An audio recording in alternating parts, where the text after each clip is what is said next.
All right, here's a quick shot of what it takes to actually upgrade your Yamaha amplifier. Go ahead and press setup on your setup here. Takes 1,000, 2,000, 3,000, 4,000, 5,000, right? Setup will show up on your menu. And then you go ahead and go down to function. And then you go ahead and go down to firmware update. And then you're gonna go ahead and do update firmware. You're gonna do USB update. You can do network update. I can tell you that the network updates usually come out a week before you can download it on the USB. I've done that with a couple of versions. I've done a network, but I always do the USB update version after it comes out. This is just tips and trick for me. I think that just kind of solidifies what's going on. And then from here, I'm going to show you what it looks like on the front of your Yamaha amplifier. I believe this is across all Yamaha amplifiers that are upgradable. So hopefully that helps you and walks you through all the screens and all that kind of thing, or steps, so that you can feel comfortable doing it the first time. All right? Hope this helps. All right, here we go. This is a USB upgrade. You saw the menus beforehand. I'm going to show you the screenshots of what you see here, of what it's supposed to look like, so you can kind of feel, if it's the first time, so you can feel comfortable.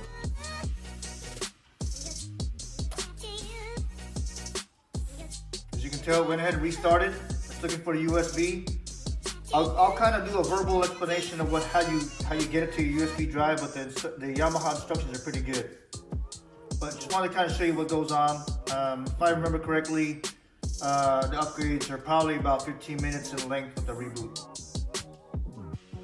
So go ahead and fast forward if you need to, but you start seeing the stages and things like that. All right?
So as you can tell, it says power off, update success. So I'm gonna go ahead and do that. All right.